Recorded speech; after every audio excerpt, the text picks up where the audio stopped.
திங்கள் சேர் சடையார் தம்மை சென்றவர் காணா முன்னே, சென்றவர் காணா முன்னே அங்கனர் கருணை கூர்ந்த அருள் திரு நோக்கம் எய்த கங்கிய பவத்தின் முன்னை சார்பு விட்டு அகல, கங்கிய பவத்தின் முன்னை சார்பு விட்டு அகல நீங்கி பொங்கிய ஒலியின் நீழல் பொருவில் அன்பு உருவமானார். என்ன இந்த பாட்டுக்குள்ள அப்படி பொதிந்து கிடக்குது அப்படின்னு பாருங்க. திங்கள் சே சடையா தம்மை, திங்கள் என்கிற நிலவை தன்னுடைய சடையில் கொண்டிருக்கிற இறைவரை இவர் போய் பார்ப்பதற்கு முன் சென்றவர் காணா முன்னே.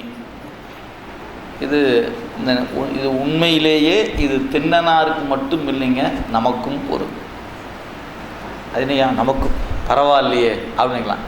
நாம் போய் சாமியை பார்க்குறோம் இல்லைங்களா, உங்களை கேட்டால் நீங்கள் ஏதாவது ஒரு நாள் சொல்வீங்க. நீங்கள் எப்போங்க இந்த விஸ்வநாதரை பார்க்க போனீங்க? நான் வந்துங்கய்யா ஒரு 10 வருஷத்துக்கு முன்னாடி ஏதோ ஒரு காரணம் அதுக்காக அப்படி போனேன், அங்கே போனேன். அப்போ போகும்போது அப்படியே போனேன். அப்புறம் தான் பக்கத்தில் ஒரு கோயில், அது கடை திறக்காமல் இருந்துச்சு. நகை கடைக்கு போனேன். கடை எப்போ திறப்பாங்கன்னு கேட்டேன். 10 மணிக்கு திறப்பாங்கன்னு சொன்னாங்க. மணி பார்த்தா 9:30 தான் ஆச்சு. இப்படின்னு திரும்பி பார்த்தா ஒரு கோயில் இருந்துச்சு. ஏன் கடை வாசல் நிற்பானேன்னு போனேன் உள்ளுக்குள்ளே. அப்போ அந்த டேட்டு ஞாபகம் இருக்குது நமக்கு. அன்னைக்கு தாங்க முதல்ல போய் பார்த்தேன் வர அப்படின்னு. நாமெல்லாம் ஒரு சாமியை பார்த்த நாள் சொல்லிவிடுவோம். சில பேர்த்துக்கு நினைவு இருக்கும் இல்லைங்களா? அப்படி உங்களுக்கு ஒரு நினைவு இருக்குமானால் நீங்கள் அவரை பார்த்த நாள் குறிக்கிறீங்க பாருங்கள். அந்த நாளுக்கு முன்பே அவர் உங்களை பார்த்துட்டார் என்பதை மறந்துடக்கூடாது. அவர் எப்போ சார் பார்த்தாரு? நீங்கள் அந்த பக்கம் போகும்போதெல்லாம் பார்த்தார், நீங்கள் அன்னைக்கு தான் பார்த்தீங்க.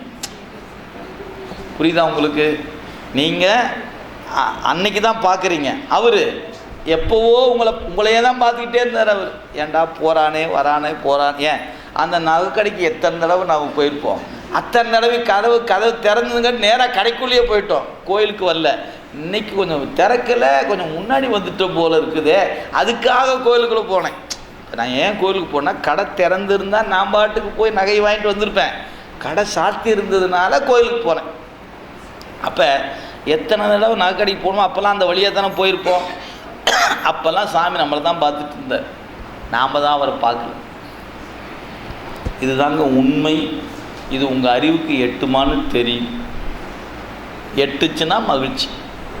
நான் இது வேறு வகையாக சொன்ன வச்சுக்கோங்களேன், கொஞ்சம் உலகியலை வச்சு தான் சொல்லணும், வேறு வழி இல்லை. இப்போ நீங்கள் நிறைய திரைப்படங்கள்லாம் பார்த்துருப்பீங்க. அது அந்த காலத்துலேருந்து இன்றைக்கி வரைக்கும் அப்படி தான். ஏன் வேறு ஃபார்முலாவே இல்லை. ஒரு நாயகன் ஒரு நாயகின்னு வச்சுக்கோங்களேன்.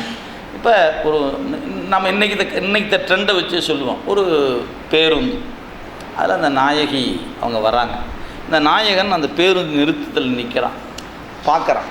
பார்த்தீங்கன்னா அவனுக்குள்ளே ஏதோ ஒரு மனசுக்குள்ளே 60 பேர் இருக்கிறாங்க அந்த பஸ்ஸில். ஆனால் ஏதோ தெரியல அவனுக்கு அந்த ஒரு நாயகியின் மீது ஒரு ஈர்ப்பு வருது. ஏன் எப்போ செஞ்ச பாவமோ அல்லது புண்ணியமோ. ஏன் நல்லா ரிசல்ட்டு வந்துருச்சுன்னா புண்ணியம்னு சொல்லிடலாம், கொஞ்சம் மோசமாகி இது போச்சுன்னா செஞ்சு வச்ச பாவம்னு சொல்லிடலாம். அது பின்னாடி தானே சொல்ல முடியும், இப்போ சொல்ல முடியாதுல்ல. அதனால் ஏதோ ஒரு காரணத்தினால அந்த 60 பேர்த்தில் அந்த ஒரு நபர் மட்டும் மனசுக்குள்ளே ஒரு ஃபயர் உண்டாச்சு. அப்படி பார்த்தோன்னே அடுத்து இந்த பஸ்ஸில் சரி நாளைக்கு இதே நேரத்துக்கு வந்து பார்த்தான். அதே நேரத்தில் அந்த போனாங்க. இவன் உடனே பண்ணான், நாள்தோறும் வந்து நின்றுக்கிட்டு அந்த பேசலாம் மாட்டான், அந்த வண்டியிலும் ஏற மாட்டான், அப்படியே நின்று பார்த்துட்டே நிற்பான். அந்த வண்டி போனவரை இவன் போயிடுவான். இது நாள் கடந்து போச்சு. அது 1 மாதமாக இருக்கலாம், 2 மாதம் இருக்கலாம், 6 மாதமாக இருக்கலாம், 1 வருஷம் கூட ஓடிக்கலாம். ஒரு நாள் திடீர்னு அந்த நாயகி அப்படி பார்த்தாங்க. இவனுக்குள்ள ஒரு ஃபயர் அப்படியே குப்புன்னு பற்றிடுச்சு. ஏன் பார்த்துட்டாங்க அப்படின்னு ஒரு மனசுக்குள்ளே ஒரு வாரம் ஆகி போச்சுங்க. இவன் பார்த்தோன்னே அவன் பார்க்குறான். இப்போ இவன் நம்மளே பார்த்து ஏதோ ஒரு உள்ளுணர்வு சொல்லிச்சு, அவன் நம்மளை பார்த்துட்ருக்கிறான்னு தோணுச்சு. அதனால டக்குன்னு பார்த்துட்டாங்க. சரி அடுத்த நாள் பார்க்காத போதே வந்து நின்றுட்டு இருந்தவன் இல்லையா, இப்போ என்ன பண்ணுவான், அப்படியே வந்து முன்னாடி நின்றுருப்பான். வந்தோடனே பார்ப்பான், இவன் யாருக்கோ, அவங்க என்ன நினைப்பாங்க, யாருக்கோ ஒருத்தருக்காக வந்து நிற்பார் போல இருக்குதுன்னு நினச்சிட்டே போயிட்டு இருப்பாங்க. அப்படி சில மாதம் ஓடும். அப்புறம் ஒரு நாள் இல்லை இல்லை நமக்காகத்தான் வந்து நிற்கிறானோன்னு ஒன்று தோணும் பாருங்க. அன்னைக்கு ஒரு அப்போ பார்த்தோன்னே பேசிடுமா என்ன, இல்லை, இப்படியே நாட்கள் போயிட்டே இருக்குது. என்னைக்காவது ஒரு நாள் பார்த்து பேசுகிற வாய்ப்பு கிடைக்கும்போது, ஆமாம் நீங்கள் எத்தனை நாளாக இப்படி நிற்கிறீங்க அப்படின்னு கேட்டு வச்சுங்களேன். அது சொல்லுவோம், நான் 2 வருஷமாக இந்த பஸ்ஸை 2 வருஷமாக பார்த்துருக்கிறீங்களா, அப்படியே பக்குன்னு ஆகி போயிடுங்க. அந்த ஒரு நொடி என்ன ஆகுது, அப்பா அம்மா அண்ணன் தம்பி சொந்தம் பந்தம் எல்லாத்தையும் விட்டுருச்சா இல்லையா? நினச்சி பாருங்கள். சாதாரண ஒரு உலகியலில் பார்க்குறவங்க ஒரு நொடி பொழுதில் ஏற்பட்ட ஒரு பார்வையில் ஏற்பட்ட மாற்றம் அவருக்குள்ளே ஒரு மாற்றத்தை கொடுக்குது. அன்றைக்கி ஒரு அப்பா அம்மாட்ட சொல்லுவோம், சொன்னால் ஏற்றுக்கிட்டா பார்ப்பான், இல்லையா விட்டுட்டு போகலான்னு வந்துட்டுமா இல்லையா? எப்படி வந்துச்சு? அது 25 வருஷமாக கட்டி காத்து சாப்பாட்டை போட்டு வேண்டுதை வாங்கி கொடுத்து வச்சதை ஒரு நொடி பார்வையில் அது மாற்றத்தை கொடுத்துருச்சே. எப்படி நடந்துச்சு அது தெரியலையே. யார் சொல்ல முடியும்? அதுக்கு ஒருத்தர் சொல்ல முடியாது. ஏன்? அதுதாங்க அதனுடைய ஆழமான நிலை. அது நம்ம அறிவுக்கு அப்பாற்பட்ட ஒன்று. எனவே உலகியல் காதல்லையே நீங்கள் அப்படி பார்க்கும்போது, நான் பார்த்து கொண்டே இருந்தேன், நீ பார்க்கலை, அது என்னைக்கு தெரிஞ்சதோ அன்னைக்கு அவன் மேலே மடை திறந்த வெள்ளம் போல் அன்பு வந்துருச்சு. ஏன் 1 வருஷமாக என்னை பார்த்துக்கிட்டு இருந்தையா அப்படின்னு அதை கேள்விப்பட்ட உடனே அது வரைக்கும் தடையாக இருந்ததெல்லாம் காணாமல் போயிடுச்சு. இப்போ வரும்போது இவனும் பார்த்தா அவன் அண்ணனும் நோக்கினாள் அவனும் நோக்கினாள் அப்படி வந்துருச்சா இல்லையா? இதுதான் உலகியல். இதே தாங்க அருளியல். இப்போ அந்த தலைவன் வேறு யாரும் நினச்சிக்காதீங்க, சிவபெருமான். அந்த தலைவி யார்? பஸ்ஸில் போனாலும் நாம தான் இல்லைங்களா? அந்த பக்கம் தான் விஸ்வநாதர் கோயில் இருந்துச்சு, பஸ் ஸ்டாண்டுக்கு எடுத்தா இருந்துச்சு. அவரை நாம் பார்க்கவே இல்லை. அவர் நம்மளை பார்த்துக்கிட்டே இருந்தார், எப்படா இவன் நம்மளை பார்ப்பா, எப்படா இவன் நம்மளை பார்ப்பான்னு. ஏதோ ஒரு நாள் திடீர்னு இப்படி பார்த்தீங்களா, பார்த்தனி என்னமோ தோணுச்சு. அப்புறம் மெல்ல இறங்கணும். அப்புறம் கோயிலுக்கு போனால் இன்றைக்கி திருநீரை பூசி உத்தராதம் போட்டு என்ன ஆச்சு, இதுக்கு சாமிக்காக எதையும் செய்து துணிஞ்சிட்டோம். ஏன்? அதுதான் இது உலகியல், இது அருளியல். ஆக இங்கே அருளை நீங்கள் என்ன நினைக்கணும், நாம் அவனை பார்ப்பதற்கு முன் அவன் நம்மை பார்த்தான் என்பதை மறந்துடக்கூடாது. நீங்கள் தான் பார்த்து நினச்சிக்கூடாது. நாமளும் அப்படி தான், நீங்கள் சாமி நான் தான் முதல்ல பார்த்தேன், நான் தான் பார்த்தேன், இந்த சாமி தான் என்னை கண்டுக்கல, சாமி தான் இன்றைக்கி வரைக்கும் அப்படி தாங்க புலம்பிருக்கு. சாமி என்னை கண்டுக்க மாட்டேங்குது, சாமி கண்டுக்காமலாம் இல்லை, அவர் கண்டதுனால தான் நாம் அவரை கண்டோம்.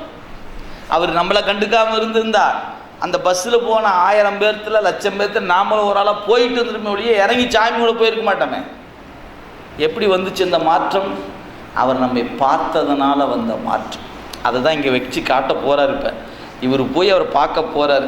இவர் பார்த்த பிறகு அப்படி ஒன்று நடந்துச்சுன்னா சிவத்துக்கு இழுக்கு. ஆனால் பார்த்தாரையோ நான் பார்த்தர்றையா அப்படின்னார் சிவம். அதாவது குடிமி தேவர் மேலே வருகிற திண்ணனாரை பார்த்துட்டாருங்க முதல்ல. ஏன்? அவருடைய பார்வையில் இவர் முதல்ல தெரிஞ்சிட்டார். இவருடைய பார்வை அவர் மேலே அப்படியே விழுந்ததுங்க. ஏன்? அவர் உயரமாக இருக்கிறாரா, இவர் மேலே ஏறணும். இவர் ஏறி வந்து அவர் எங்கே இருக்கிறான்னு பார்க்குறக்குள்ள அவர் பார்த்துட்டார். பார்த்ததுன்னா என்னாச்சு, அப்படியே அவருடைய அருள் பார்வை திண்ணனார் மீது விழுந்தது. ஒரு ரசாயன மாற்றம் அப்படியே நிகழ்ந்துருச்சு. என்ன நிகழ்ந்து விட்டது? அப்படியே அந்த வரியை சொல்கிறார் பாருங்க. திங்கள் சே சடையா தம்மை சென்றவர் காணா முன்னே அங்கணர் கருணை கண் உடையவர்னு அர்த்தம். அங்கணர் அப்படின்னா கருணை கண் உடையவர்னு அர்த்தம். அங்கணர் கருணை கூர்ந்த அருள் திரு நோக்கம் எய்த. இவரோட பார்க்கும்போது அந்த அருள் திரு நோக்கம் எய்த, இவர் மேலே கருணை பார்வை அவர் மேலே செலுத்திட்டார். கருணை நோக்கம் அவர் மேலே விழுந்தது. விழுந்த மாத்திரத்தில் என்ன நடந்துச்சு? கங்கிய பவத்தின் முன்னை சார்பு விட்டு அகல. இந்த பசு சார்பு இருந்து பாருங்க, பாசச்சார்பு இருந்து பாருங்க, இதெல்லாம் கலந்துச்சு. அதாவது ஆன்ம சுத்தி தத்துவ சுத்தி என்கிற 6ம் நிகழ்ந்து விட்டது. தத்துவ சுத்தி கலந்து போச்சு. ஆன்மா தன் சுத்தி தன் நினைப்பை விடுகிற நிலை. இந்த 6 3 6 நடந்துருச்சு. எஞ்சியது 4. எது? சிவரூபம் இனி நடக்கணும், சிவ தரிசனம் நடக்கணும், சிவ யோகம் நடக்கணும், சிவ போகம் இதுதான் நடக்கும். இப்போ தான் நடக்க போகுது. நம்மளுடைய குறைந்த அறிவை வச்சுட்டு இவ்வளோ பெரிய சப்ஜெக்ட் உள்ளே வாங்கிக்கொள்ள முடியுமான்னா நிச்சயமாக முடியாது. நீங்கள்லாம் வேறு வழி இல்லாமல் கம்முன்னு உட்கார்ந்துருக்கிறீங்க. ஏதோ சொல்கிறாரியா, ஏதோ வாங்கி வைப்போமே அப்படி வைக்கிறோம்.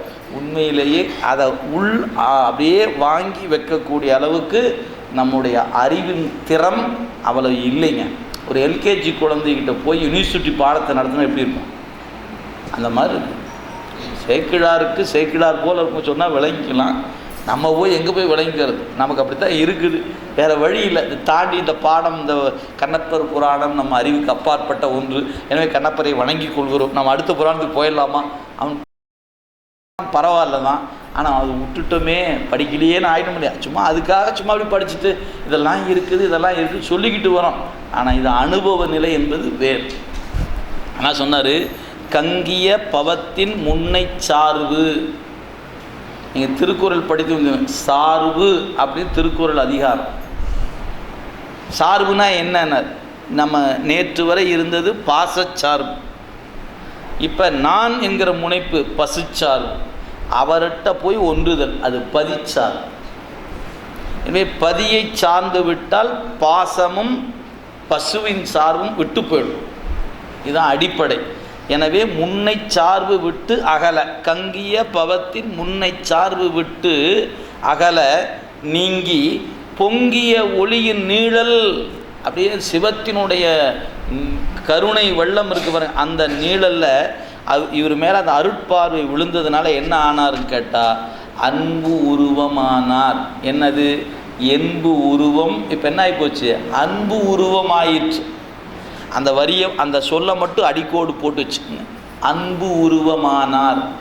என்பு உருவம் அல்ல, மறந்துடக்கூடாது. அன்பு உருவம். அன்புக்கு உருவம் கிடையாது.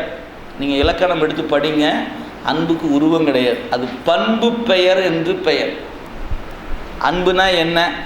அது கருப்பாக இருக்கும், சிவப்பாக இருக்கும், உயரமாக இருக்கும், குள்ளமாக இருக்கும், ஒல்லியாக இருக்கும், குண்டாக இருக்கும். அப்படி சொல்ல முடியுமா? என்ன சொல்ல முடியாது. ஏன்? அது பண்பு பெயர். சிங்கம்னா எப்படி இருக்கும்? அதுனா இப்படி பல் இப்படி இருக்கும், கை இப்படி இருக்கும், வால் இப்படி இருக்கும். ஆடுனா எப்படி இருக்கும்? இதெல்லாம் சொல்லலாம். ஏன்? அதெல்லாம் உருவம் தாங்கி நிற்பது. அன்பு என்பதுக்கு உருவம் இல்லை. அந்த உருவம் இல்லாத அன்புக்கு ஒரு உருவம் கொடுத்தால் எப்படிங்க இருக்கும்? அதாங்க கண்ணப்பன். உருவமே இல்லை நேற்று வரைக்கும். அந்த உருவம் இல்லாத ஒன்று இதோ இன்று ஒரு உருவம் தாங்கி நிற்கிறது. ஆம், அதுதான் கருத்த சிங்கம் போல நிற்குது. சேக்கிழாருடைய நெஞ்சம் கரைஞ்சு நிச்சயமாக அவர் எப்படி அழுது எழுதியிருப்பாருன்னு தெரியும். நமக்கு படிக்கும்போதும் அழுக வரல, கேட்கும்போதும் அழுக வரல, சிந்திக்கும் போதும் அழுக வரல, நமக்கு வரல. ஆனால் அவருக்கு கொட்டி இருக்குங்க கண்ணில் கண்ணீர். அழுதுகிட்டு தான் எழுதியிருக்கணும். அவர் சும்மா எழுதிருக்கு வாய்ப்பே கிடையாது. இப்போ இதே போல் ஒரு இடம் நம்ம முன்னையே படிச்சிருக்கிறோம். அதுக்காக நான் சொல்கிறேன். தடுத்தாட்கொண்ட புராணம். சுந்தரமூர்த்தி சாமிகள் வழக்காடு மன்றத்தை முடிச்சுட்டு உள்ளே கூட்டிகிட்டு போயிட்டார். உள்ளே கூட்டிகிட்டு போனோன்னே மறைஞ்சிட்டார். மறைஞ்சோடனே திகைத்து போய் நிற்கிறார். வந்தது இறைவனா அப்படின்னு. ஆம், இறைவன் தெரிஞ்ச பிறகு அம்மையப்பராக 2 பேரும் வந்து நிற்கிறாங்க. சுவாமி பார்க்குறாரு. நீ வந்து என்னை பாடு அப்படின்னு ஒரு பெரிய கும்பிடா போட்டார். ஆளை விடுங்க சாமி. ஏன்? எனக்கு என்ன தெரியும் நினச்சி என்ன பாட சொல்கிறீங்க? நான் ஏதாவது தெரிஞ்சிருந்தா வந்த அன்றைக்கே உங்களை பார்க்கும்போதே பாடியிருப்பேனா இல்லையா? எனக்கு பாடுற அளவுக்கு அறிவுலாம் இல்லை. நான் உன்னை என்ன அறிந்தேன், என் சொல்லி பாடுகிறேன் அப்படின்னு கேட்டார். கோதிலா அமுதை குணப்பெரும் கடலை யான் யாதெனை அறிந்தேன், என் சொல்லி பாடுகிறேன் அப்படின்னு கும்பிடு போட்டுட்டு அப்படியே அழுதுட்டு நிற்கிறாரு. கடவுளே, நீன்னு தெரியாமல் உன்னை என்னென்னமோ பேசிட்டு பித்தனோ வரையோர் அப்படின்லாம் திட்டினார். கடுமையாக பேசினார். இப்போ சுவாமி சொல்கிறார், எப்படி அந்த பாட்டை நீங்கள் நம்ம புத்தகம் கையில் எல்லோரும் வச்சுருக்கிறீங்க. அந்த தடுத்தாட்கொண்ட புராணத்தில் அப்படி பின்னாடி பக்கம் எடுத்து பாருங்கள். அதில் 6வது பாட்டு, நம்ம 73வது பாட்டு, தடுத்தாட்கொண்ட புராணத்தில் 73வது பாட்டு. அப்படியே பின்பக்கம் எடுத்து அப்படியே புரட்டிட்டு வாங்க. அதாவது தடுத்தாட்கொண்ட புராணம் தலைப்பு 73வது பாட்டு. அதை சொல்ல பாருங்கள். அன்பனை அருளின் நோக்கி. முன்னாடி வந்துடணும். முதல்ல திருமலை சருக்கம், அப்படியே அடுத்து வந்தால் சோழ நாட்டு சிறப்பு, அதுக்கப்புறம் நகர சிறப்பு, அதுக்கப்புறம் திருக்கூட்ட சிறப்பு. அதையும் தாண்டி வந்தீங்கன்னா தான் தடுத்தாட்கொண்ட புராணம். அதில் 73வது பாட்டு. அப்படியே வந்து பாருங்கள். 73வது பாட்டு. இப்போ சுந்தரமூர்த்தி சாமிகளை இறைவன் பாடுன்னு சொல்கிறார். எப்படி பாட சொன்னார்? அந்த சொல்ல அப்படியே நினச்சி பாருங்கள். அன்பனை அருளின் நோக்கி. முதல்ல சாமி என்ன பண்ணார்? தன் திருக்கண் நோக்கத்தை அவர் மேலே அப்படியே செலுத்தினார். இப்படி சுந்தரர் இப்படி பார்த்துட்டு நிற்கிறாருன்னா அவர் அப்படியே சாமி பார்க்குறார். இவருடைய கண்கள் அந்த பெருமானுடைய கண்களோடு அப்படியே டேட்டாலாம் உள்ளே இறங்குது. ஏன் கனெக்ஷன் ஆயிடுச்சு. அப்படியே கண் பார்வையில் டேட்டா ஃபுல்லாக இறங்குது. என்னென்னா பாடணும்னு நல்லா சொல்லி கொடுத்துட்டார். பார்த்த மாத்திரத்தில் அன்பனை அருளின் நோக்கி அங்கனர் அருளி செய்வார். முதல்ல கண் நோக்கத்தை கொடுத்தாருங்க. அதான் தீக்கை. குருநாதர் போய் தீட்சை வாங்க உட்காந்து முதல்ல அவர் என்ன பண்ணுவார்? பாருங்க பாரு, இங்கே பாரு, உட்காந்துட்டு என்ன பாரு, இங்கே பாரு அப்படிம்பார். நாம் அவரை பார்க்க அவர் நம்மை பார்ப்பார். அந்த பார்வையில் தான் நயன தீட்சைன்னு பேர். அது திருநீர் பூசினார் சரிங்களா? தலை மேலே கையை வச்சார். அப்படின்னு கண்ணை மூடி கொஞ்சம் உட்காந்துட்டார். ஒரு நிமிடம் கண்ணை மூடி உட்காந்து என்னமோ நடக்குது. என்னன்னு வெளியே தெரியல. என்ன நடந்திருக்கும்? நூல் சொல்லுது. வேற எங்கேயும் நம்ம ஸ்கேன்லாம் வச்சு பார்க்க முடியாது. நம்ம உயிரை அப்படியே எடுத்து கழுவி சுத்தம் பண்ணி திருப்பி நம்ம உயிரை தூக்கி அங்கேயே வச்சிடறது. எது அந்த ஒரு நிமிடத்துக்குள்ளே இந்த ப்ராசஸ் நடந்து முடிஞ்சிடும். இதுதாங்க மானசீகமாக நடைபெறுகிற செயல்முறை. கண்ணில் பார்த்தாரு, கையை தூக்கி தலை மேலே வச்சார். நெஞ்சுக்குள்ளே நம்ம உயிரை அப்படியே கொண்டாந்து எடுத்து வச்சு தன்னுடைய இதில் வச்சு கழுவி சுத்தப்படுத்தி என்ன பண்ண திருப்பி கொண்டாந்து நம்மகிட்டே கொடுத்தது. நம்மையே நமக்கு திருப்பி கொடுப்பது. இதுக்கு பேர் தீக்கைன்னு பேர். இது வெளியில் பார்த்தா தெரியாது, நமக்குன்னு தான் தெரியல. நம்மளும் தான் வாங்கினோம், உட்கார்ந்தோம். ஏதோ போன மாதிரி தெரிஞ்சுதா, ஏதோ வந்த மாதிரி தெரிஞ்சுதா? அதை ஏங்க கேட்குறீங்க? ஒன்றுமே தெரியல. ஏன் ஏதோ வாங்கினாங்க, நானும் போய் உட்கார்ந்தேன், வந்த உட்காந்து இப்போ வரைக்கும் ஒன்றும் தெரியல. ஆனால் திருநீர் ஊசி பூச்சிட்டு நானும் தீட்சை வாங்கிட்டேன் அப்படி தான் நிற்கிறமே ஒழிய நமக்கு என்ன நடக்கலைங்க. அந்த ஞான அனுபவம் இன்னும் நமக்கு வரல. வரும், அவ்வளோதான். எப்போ வரும்னு தெரியல, வரும், அவ்வளோதான். ஏன் அந்த இடத்துல கொஞ்சம் நகர்ந்துருக்குறோம், கொஞ்சம் பக்குவப்பட்டுருக்குறோம், இன்னும் கொஞ்சம் நாள் ஆகணும். எனவே அந்த பார்வை முதல்ல பார்த்தார் இல்லைங்களா? அப்போ நம்பி ஆரூரரை பாடுன்னு சொல்கிறதுக்கு முன்னாடி பெருமான் என்ன பண்ணார்? அருள் நோக்கம் கொடுத்து அதுக்கப்புறம் என்ன பண்ணார்? நீ என்னை பித்தன் என்று மொழிந்தனை, ஆதலால் பித்தன் என்றே பாடுவாய்ன்னு சொன்னாரா இல்லையா? இப்போ அதே தானுங்க இங்கே. அப்படி இங்கே வந்துருங்க. இப்போ அன்பனை அருளின் நோக்கின்னு சொன்னார் பாருங்க, அதுதான் இங்கே நடந்தது. எனவே அங்கனர் கருணை கூர்ந்த அருள் திரு நோக்கம் எய்த இவர் பார்க்குறார். யார்? குடுமித்தேவர் யாரை பார்க்குறார்? திண்ணனாரை பார்த்து கங்கிய பவத்தின் சார்பு விட்டு அகல பொங்கிய ஒளியின் நீழல். அப்படியே அந்த அருள்னுடைய தன்மை, மாசில் வீணையும் மாலை மதியமும் வீசு தென்றலும் விங்கிர வேணிலும் மூசு வண்டரை பொய்கையும் போன்றது ஈசன் எந்த இணையடி நீழல். அங்கே இருக்குது நீழல், பிடிக்கணுங்க. நீழல் எங்கே இருக்குது? அந்த பாட்டில் இருக்குது. இறைவன் திருவடி ஈசன் எந்த இணையடி நீழலே. அந்த நீழல் தான் பொங்கிய ஒளியின் நீழல். என்னாச்சு? ஒப்பற்ற பொருவில் அப்படின்னா ஒப்பற்றன்னு அர்த்தம். பொருவில் அன்பு உருவமானார். என்பு வடிவமாக ஏறினார். என்னவா ஆயிட்டார்? அன்பு வடிவமாக ஆயிட்டார்.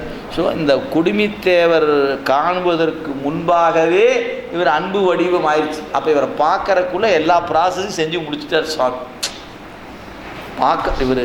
இவர் போய் பார்க்கறதுக்கு முன்னே அவருக்கு என்ன மாற்றத்தை கொடுக்கணுமோ அத்தனையும் செஞ்சு முடிச்சுட்டாருங்க. யார்? குடுமித்தேவர் செய்து முடிச்சிட்டார். இப்போ முன்பு போல் இல்லை, என்பு வடிவமாக போகாமல் அன்பு வடிவமாக இப்போ யாரை பார்க்க போகிறாரு? குடுமித்தேவரை பார்க்க போகிறார். எப்போ? அடுத்த வகுப்பில் என்று சொல்லி இன்றைய சிந்தனையை இந்த அளவில் நிறைவு செய்வோம்.